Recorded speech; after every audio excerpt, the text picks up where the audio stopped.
오늘 우리가 함께 살펴볼 하나님 말씀 히브리서 10장 19절부터 25절까지입니다. 히브리서 10장 19절부터 25절까지의 말씀입니다.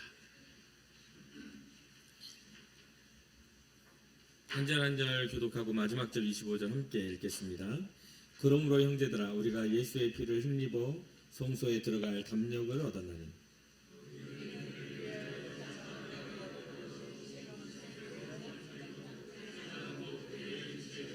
또 하나님의 집 다스리는 큰 제사장이 계시매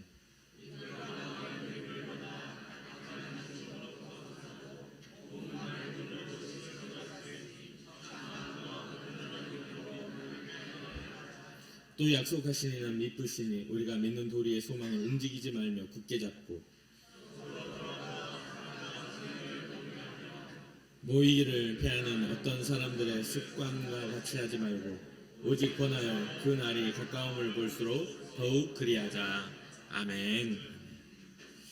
오늘은 2023년을 결산하고 2024년을 준비하는 사무총회가 있는 날입니다.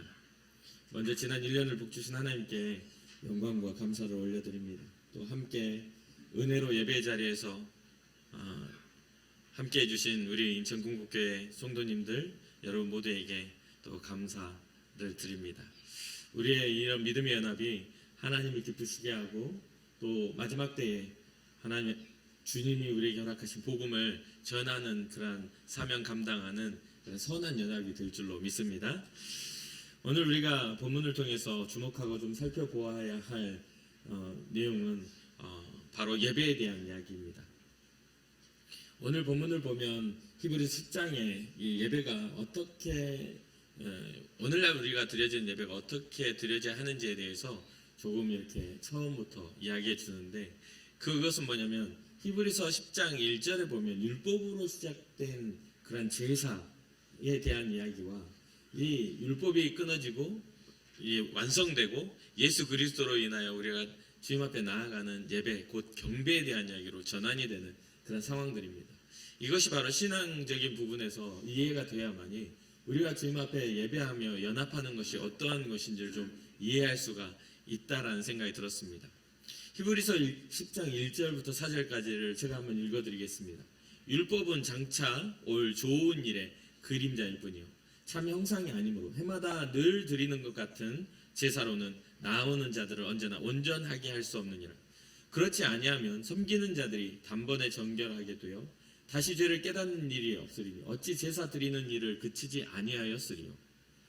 그러나 이 제사들에는 해마다 죄를 기억하게 하는 것이 있나니 이는 황소와 염소의 피가 능히 죄를 없이 하지 못함이라 라고 이렇게 기록합니다. 이것은 좀 율법이 우리에게 그 이스라엘 백성을 통해서 속죄에 대한 이야기를 할 때 율법적인 그런 제사에 대한 이야기를 해주고 있는 겁니다. 그런데 이것은 좋은 일의 뭐다? 그림자일 뿐이다. 참 형상이 아니다 라고 이야기하죠. 이것은 해마다 반복해서 드려야 하는 것이고 또 이것이 온전하게 그 죄를 사해주지 못하기 때문에 이 제사 자체가 온전해질 수가 없었습니다.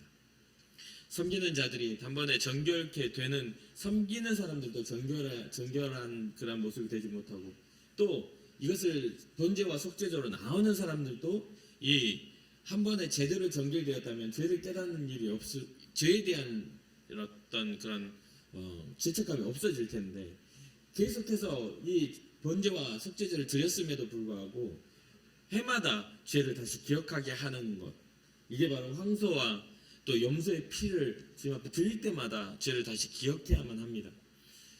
죄인임을 깨달을 때 속죄 제사를 드리는 것이니까요. 그러니까 이 제사는 불완전합니다. 율법으로 말미암아 드려지는 제사와 드려진 예물이 그런 어떤 한계를 가지고 있기 때문에 그런 부분들에 있어서 온전해질 수 없다라고 이야기를 하죠.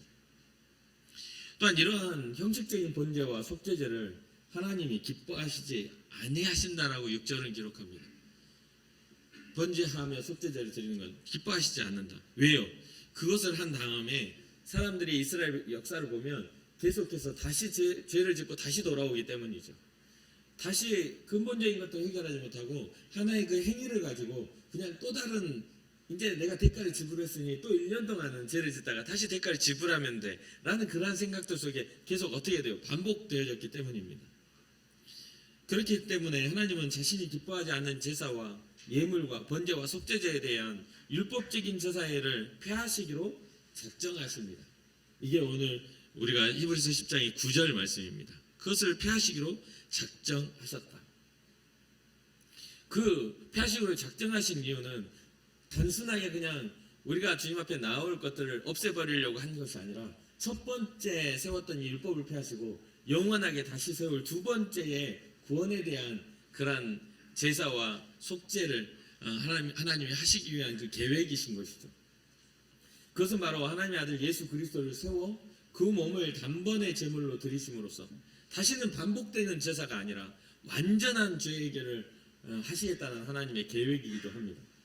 그로 말미암아 온 인류와 또한 여기에 함께 우리 예배하는 우리 모두가 하나님의 거룩함을 힘입을 수 있는 그런 은혜를 입게 되었습니다.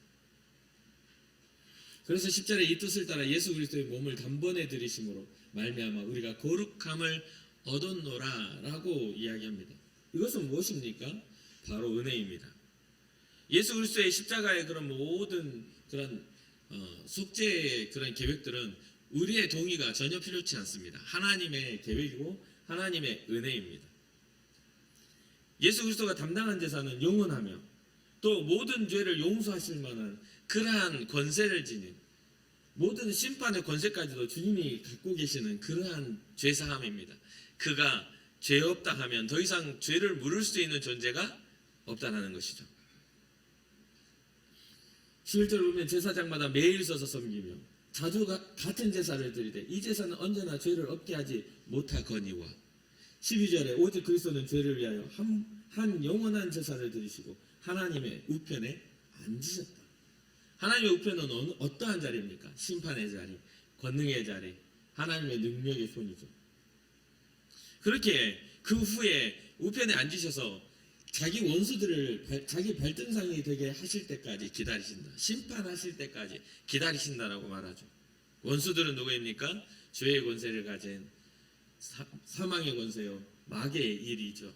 우리를 하나님의 자녀로서의 삶을 살아가던 우리를 무너뜨렸던 그 권세가 무너지기까지. 더 이상 죄와 불법을 기억하지 않으시겠다라는 그 은혜 가운데 우리는 나아왔습니다. 율법을 행할 때는 우리는 성소로, 율법의 모든 것들은 주님의 성소로 들어가 성소와 지성소의 나눠짐 속에서 그 제사장만이 들어갈 수 있는 지성소에서 하나님 앞에 범죄와 속죄제가 이렇게 드려질 수밖에 없는 상황이었지만 예수 그리스도는 그 자기의 몸을 직접 드리고 자기가 직접 제사장이 되어 하나님과의 막혀있던 성소와 지성소를 갈라놓았던 휘장을 반으로 쪼개신 분이라는 것이죠. 그래서 이제 모두가 주님 앞에 나아갈 수 있는 힘과 능력을 얻게 되었습니다. 에베소서 1장 23절 보면 교회는 그의 몸이니 만물 안에서 만물을 충만하게 하시는 이에 충만합니다 라고 기록합니다. 여기서 성소는 하나님 앞에 속죄 제사를 드리는 지성소를 포함한 것을 의미하지만 이것이 완전히 해결되니까 이제는 성소가 번제와 속죄제를 드리는 것이 아니라 하나님의 그 은혜를 기뻐하며 경배할 수 있는 하나님 앞에 예배의 처소로 예배의 교회로의 변화를 일으켰다라는 것이죠. 그 의미의 변화가 이해가 되십니까? 성소였을 때는 우리가 우리의 것들을 주님 앞에 나와 피해 제사를 드려야만 죄의 씻음을 받는 것들을 얻었지만 이제는 피해 제사는 더 이상 드려지지 아니하고 하나님의 은혜에 대한 감격의 예배가 드려져야 하는 것으로 변화되었다는 것이에요. 이제는 반복적인 제사를 드리는 반복적인 죄에 대한 회개가 아닙니다. 이제는 우리가 함께 모여 예배하는 것은 다시 오실 예수 그리스도를 기다리는 믿음의 공동체, 우리에게 행하신 하나님의 그 놀라우신 은혜를 기리는 경배의 공동체로서 이 교회가 세워졌다는 것이죠. 19절과 20절은 그러므로 형제들아 우리가 예수의 피를 힘입어 그의 성소에 들어갈 담력을 얻었나니 그 길은 우리를 위하여 휘장 가운데로 열어놓으신 새로운 살 길이요 휘장 곧 그의 육체니라. 성경에 보면 휘장이 한가운데로 찢어졌다라는 이야기가 나옵니다. 누가복음 23장 45절 성소의 휘장이 한가운데로 찢어지더라. 그런데 오늘 본문은 휘장은 곧 그의 육체라고 이야기를 하잖아요. 휘장이 찢어졌다는 것은 희생을 의미합니다. 예수 그리스도의 육체가 우리를 위해 찢어지는 그러한 일을 통하여 우리가 주님 앞에 나아갈 그 길을 얻게 되었다는 것이죠. 예수님이 십자가에서 돌아가실 때 우리에게 보여주신 그 놀라운 그 기적과 이적은 우리로 하여금 더 이상 죄의 권세 아래 살아가는 존재가 아닌 하나님의 은혜 안에 살아가는 존재로서의 그 존재의 변화가 일어나게 하였습니다. 여기에 대해서 성경은 오늘 본문은 이야기합니다. 우리가 마음의 뿌림을 받았다. 무엇을 뿌림을 받은 것입니까? 바로 예수 그리스도의 그 놀라운 보혈을 우리의 마음에 뿌림을 받은 것이죠. 그러면 이 마음의 뿌림을 받았을 때 우리는 어떠한 변화가 일어나야 합니까? 예수 그리스도의 보혈이 우리의 마음에 우리의 심령에 뿌려졌다. 그럼 우리는 변화를 일으켜야 합니다. 그것은 바로 오늘 본문에 보니까 마음의 뿌림을 받아 악한 양심으로부터 벗어나게 된다라고 이야기합니다. 그럼 성경이 이야기하는 히브리서가 이야기하고 있는 것은 이 악한 양심은 도덕적인 악함을 의미할까요? 성경은 성경 전반적인 것들이 하나님과의 관계 안에서 죄가 들어올 때 도덕적인 죄의 문제일까요? 과일 하나 따먹은 게 그렇게 큰 도덕적인 잘못일까요? 성경이 이야기하고 있는 것은요, 이 악한 양심이라는 것은 하나님의 법에서 벗어나 하나님의 통치를 받지 않겠다라는 악한 것입니다. 하나님 없는 삶의 계획들을 가지고 하나님 없는 삶의 꿈을 꾸며 하나님 없는 방향을 향해 나아가는 그것을 깨닫게 되어 거기서 벗어나게 된다는 거예요. 예수 그리스도의 십자가의 보혈이 우리의 마음에 뿌려졌는데 여전히 육체 가운데 나의 욕망을 위해서 살아가고 있다면 그것은 뿌려진 척한 것이지 진정으로 뿌려진 게 아닙니다. 진짜 예수님의 십자가의 희생과 예수님의 십자가의 사랑을 이해하게 된다면 우리의 삶의 방향이 달라져야죠. 당연한 것이죠. 그러니까 악한 양심으로부터 벗어나고 성경은요 십계명을 통해서 우리에게 잘 가르쳐 줍니다. 먼저는 하나님을 위한 계명이 있잖아요. 4가지의 계명이 있잖아요. 그리고 우리 안에 도덕률이 있지 않습니까? 도덕률을 포함하고 있어요. 살인하지 말아라, 부모를 공경하라, 살인하지 말아라, 간음하지 말아라, 도적질하지 말아라, 이런 것들을 가지고 있지만 왜 그런 걸 하지 말라고 하는 걸까요? 그게 바로 하나님과의 관계가 무너진 후 들어온 죄의 모양이기 때문입니다. 그게 바로 하나님의 법을 따라 살지 않으려는 사람들의 각기 제 길로 가는 욕망의 결과물이기 때문입니다.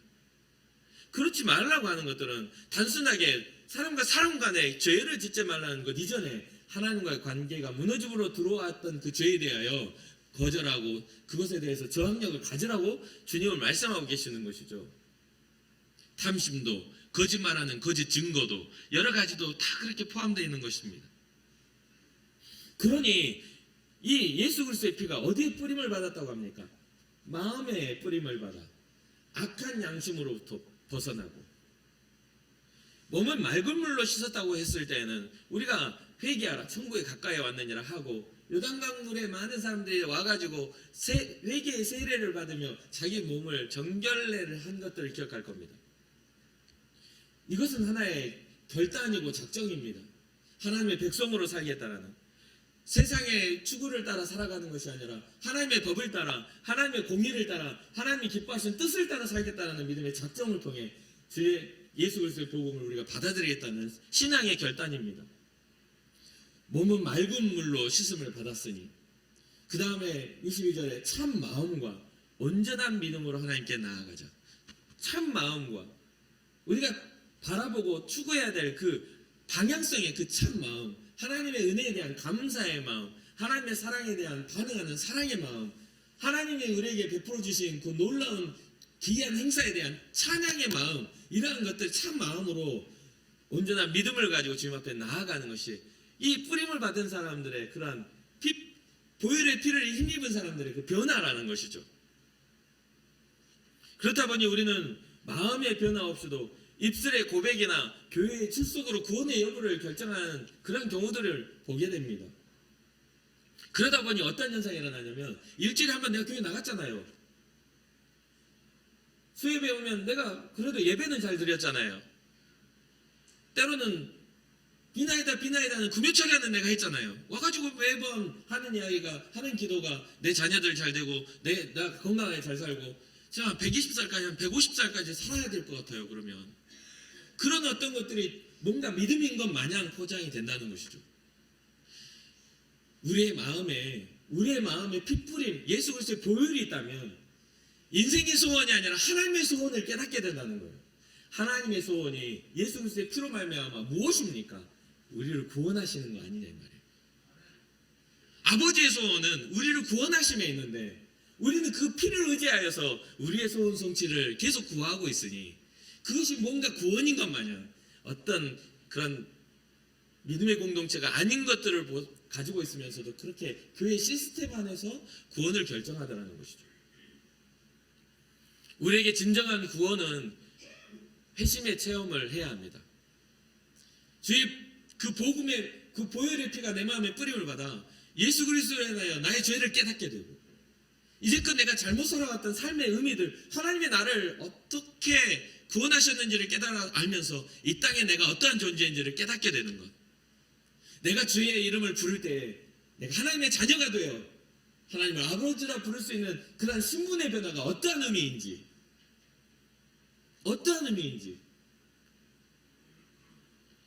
우리는 깨달아 알아야 하는 것이죠. 그래서 오늘 본문은 이 마음의 뿌림을 받은 사람들, 이 사람들의 그런 특징들에서 먼저 악한 양심에서 벗어나야 될 것이다. 자기의 욕망을 따라 살아갔던 삶의 그런 욕망에서 벗어나 하나님의 뜻을 이해하게 될 것이다. 그리고 그들은 결단할 것이다. 몸을 맑은 물로 씻어 하나님 앞에 세례의 결단을 하고 세속의 그러한 모든 더러운 것을 내가 벗어나겠다는 믿음의 결단과 함께 참 마음으로 온전한 믿음으로 주님 앞에 나아가 뭐 한다고요? 예배한다는 것이죠. 이거는 제사가 아닙니다. 이것은 경배입니다. 이것은 대가 지불이 아닙니다. 이것은 우리가 마땅히 드려야 할 사랑입니다. 그런데 우리는 그러한 것들을 너무나 가볍게 여기니 관계가 소홀해질 수밖에 없죠. 아무리 사랑해서 결혼한 부부라 할지라도 소홀해진 관계 속에서는 그 안에 뭐가 싹 돼 있어요? 더 깊은 사랑이 싹 들까요? 아니요. 대면 해주고 서로 아침에 어떤 일과가 어떻게 살아가는지 별로 관심이 없어질 것입니다. 마찬가지죠. 신앙적인 것들이 사라지면 우리는 교회에 대한 이 예배에 대한 성전에 대한 것들이 점점 희미해져 갈 것입니다. 그러니 우리는 예수 그리스도의 보혈이 가지고 있는 그 능력과 함께 우리의 삶의 변화가 완전히 일어나는데 두 번째는 뭐냐면 우리가 가진 믿는 도리의 소망을 굳건히 잡게 되는 거죠. 그 소망을 우리가 믿는 믿음에 대한 소망을 굳건히 잡는 겁니다. 여러분들의 삶에 있어서 이 믿음의 소망이 굳건하십니까? 아니면 여러 가지 이유들이나 누군가의 말이나 또 상황적인 요소 속에 우리가 살아가는 의식주라 하는 먹고 사는 문제 속에 우리의 소망이 흔들흔들 거리지는 않습니까? 주님이 우리에게 주신 그 십자가의 보혈의 가치가 과연 어디에 있는지 깨닫게 된다면 믿는 자들의 소망, 그것을 굳게 잡는 예배가 우리 가운데 이루어질 줄로 믿습니다. 세 번째는 우리 주님이 예수 그리스도의 우리 주님이 다시 오실 그 주님의 재림을 기다리는 그러한 신앙 공동체로 예배가 드려지게 될 것입니다. 기다림이 없는 신앙은 되게 위태로워요. 언제 어느 때 우리가 무너질 수밖에 없어요. 그러나 우리 주님이 다시 오셔서 우리를 대변하시고 우리의 모든 연약한 우리의 눈물 닦아주실 그 날들을 바라보며 우리가 이 예배의 처소에 나와 주님 앞에 엎드려 예배하는 거 아니겠습니까? 사랑하는 성도 여러분, 지금 우리는 어떠한 모습에 어떠한 신앙의 습관을 가지고 있습니까? 우리 스스로가 먼저 돌아보지 못한다면, 우리의 자신을 우리가 스스로 깨닫지 못한다면 우리는 항상 향방 없이 방향을 잘못 잡고 막 결승전은 저쪽인데 엉뚱한 곳으로 달려가고 있을 수도 있어요. 그러니 오늘 세 가지의 이 지금 마음의 뿌림을 받아 일어나는 것들, 양심의 악을 깨달은 사람들의 그 예배가 어떻게 되는지. 첫 번째는 나는 주님을 향한 참 마음과 온전한 믿음의 예배를 하고 있는가. 두 번째는 나는 하나님 아버지의 사랑과 선행을 격려하는 선한 마음의 공동체로서 그 존재로서 이 자리에 있는가. 여기에 교회 안에 공동체에 있지만 내 마음에 악독이 가득하고 자꾸만 뭔가 내 마음속에서 일어나는 것들이 누군가를 향한 증오와 누군가를 용서하지 못할 분노로 가득하 있다면 그것은 하나님이 기뻐하시는 공동체가 절대로 될 수 없다는 것이죠. 우리는 예수 그리스도의 용서를 받은 사람, 은혜를 입은 사람들입니다. 그렇게 우리는 은혜를 베풀어야 할 사람이고 용서해야 될 사람이고 상대방을 향하여 사랑하며 격려하며 선행을 축복하는 사람들이 되어야 하는 것이죠.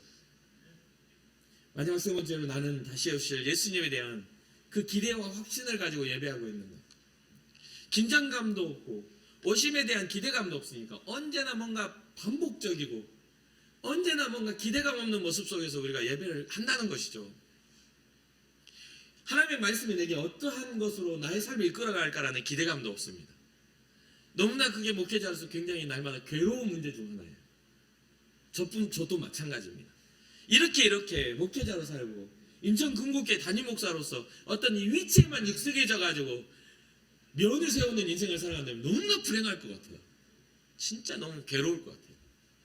하나님을 향한 사랑을 잃어버린 목회자가 과연 목회자로서의 그 모습을 가지고 있을까?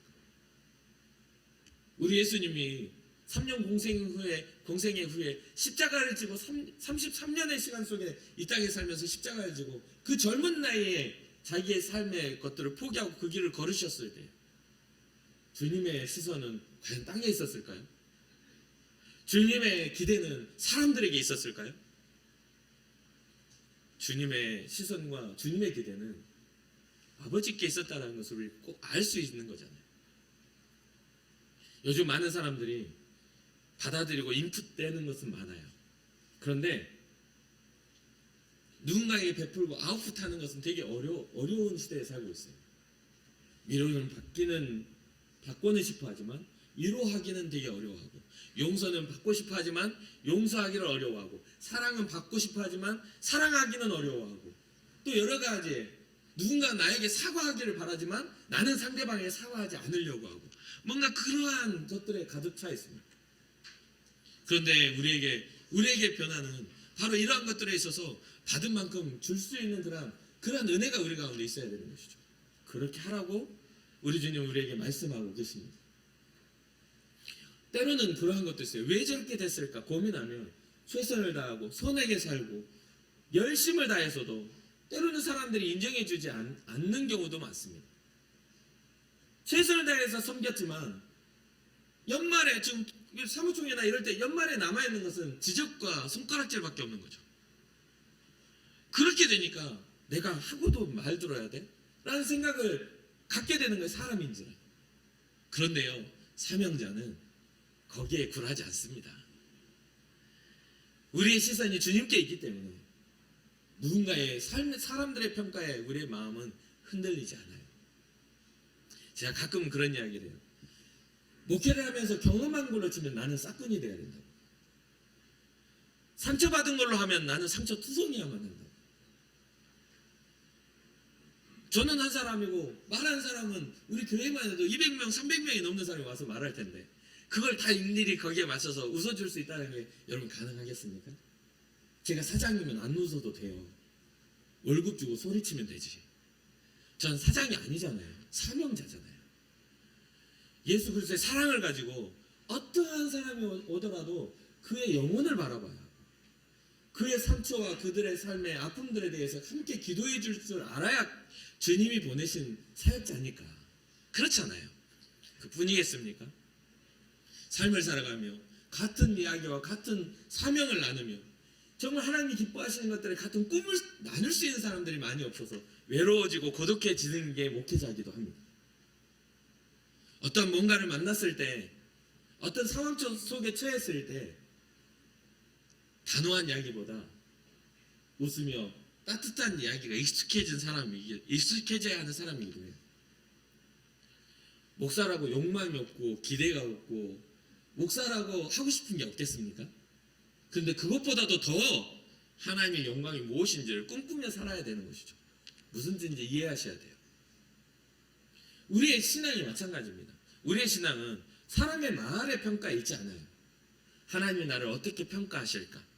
하나님이 나를 어떻게 하나님의 나라에 나를 영접해 주실까?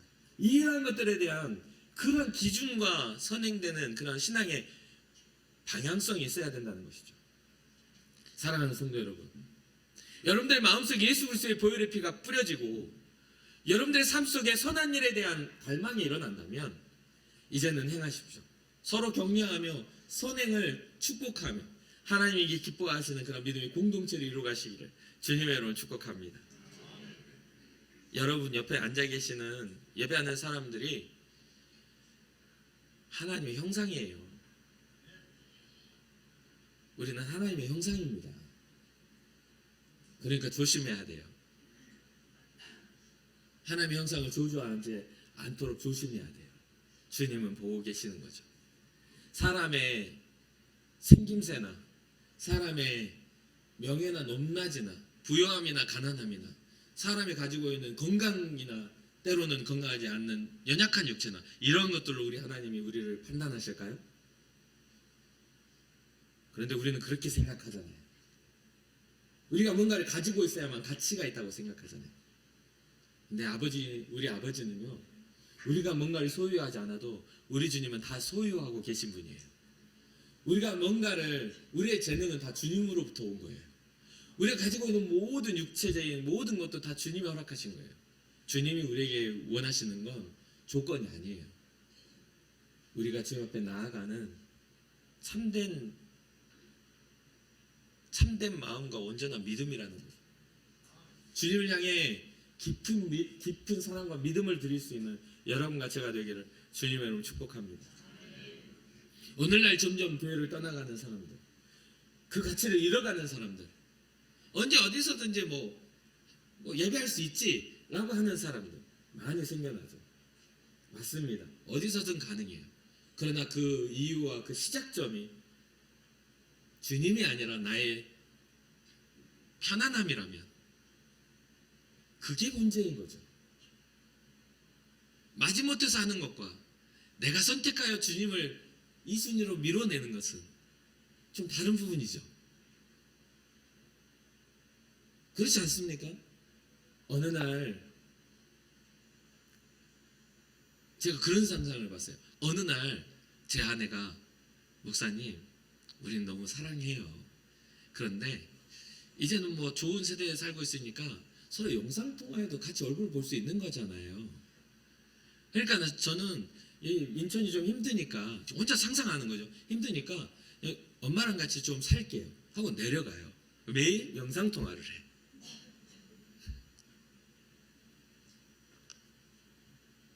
그건 현실적으로 이혼입니다. 그거는.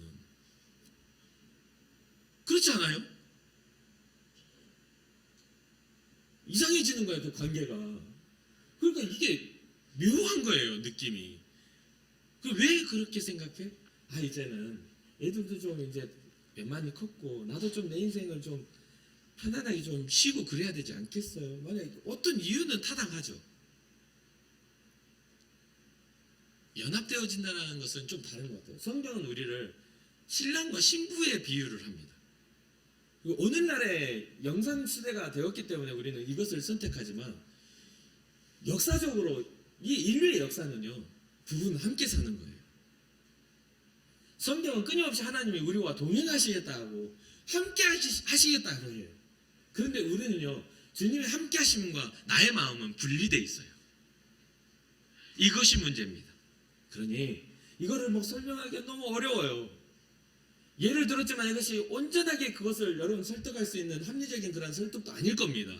그런데요, 주님과 연합하고 결합되었다는 것은 주님의 핏값을 우리로 알고 연합되어지고 결합되어진 거예요. 단순한 게 아니라 예수 그리스도의 핏값으로 우리는 하나님의 자녀가 됐다 이 말이에요. 그러니 우리의 시작과 끝이 주님과 깊은 영적인 연합, 성령으로 하나가 되는 연합이 되기를 주님의 이름으로 축복합니다. 우리의 예배는 하나님 말씀이 있고, 우리의 예배는 하나님 앞에 깊은 기도가 있고, 우리의 예배는 하나님을 향한 깊은 찬양이 있어야 될 줄 믿습니다. 그래서 더욱더 오늘날 편하기 위해 선택되어진 그러한 것들을 뒤로 하고, 제가 항상 말하지만 예수님이 2000년 전에 와서 아날로그하게 이렇게 십자가 짊어지고 이렇게 골고다 언덕 걸어가신 이유가 있지 않겠어요? 진통제 맞아가면서 요즘에 와가지고 못 박았는데 진통제 하나 놔주라고 이렇게 안 하셨잖아요.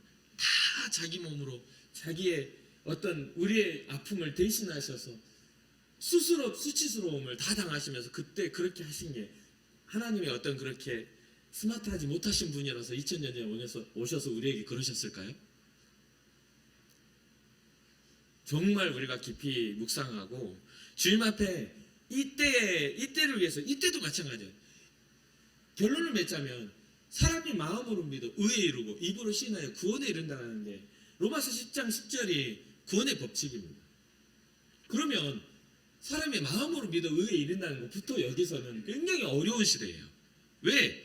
우상도 많고 헬레니즘 철학도 굉장히 인본주의적인 철학도 합리적인 수사학적인 그런 어떤 철학도 굉장히 발전되어 있고 그런데 하나님의 아들이 사람이 돼서 이 땅에 와가지고 우리를 위해 하나님이 이 땅에 오셨다는 거예요. 이것이 받아들여진다는 게 가능하냐 이 말이에요. 내 눈앞에 너는 우리와 같이 살던 나사렛 목수의 아들이 아니냐 라고 하는 그 사람이 하나님의 아들이라는 것들이 받아들여질 때에는 기적이 일어나야 되는 거예요. 그러니까 단순하게 사람이 마음으로 믿어진다는 것 자체가 이미 기적인 거죠. 거기에서 하나님의 의가 나타나고 구원하시는 하나님의 뜻이 나타나고 입으로 신한다는 건 이때 당시 입으로 신한다는 것은요 생존권을 포기하는 거예요.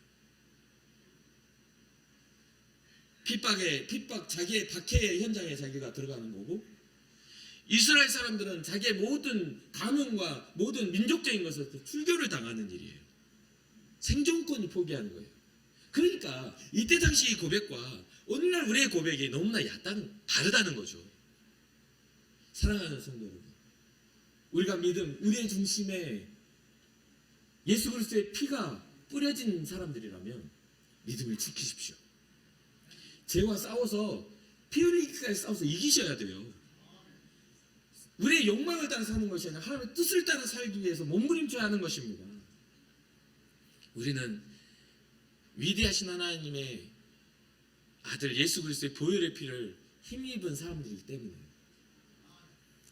사랑하는 성도들 마지막으로 우리의 안에 주님의 구원이 온전히 이루어지길 바라봅니다.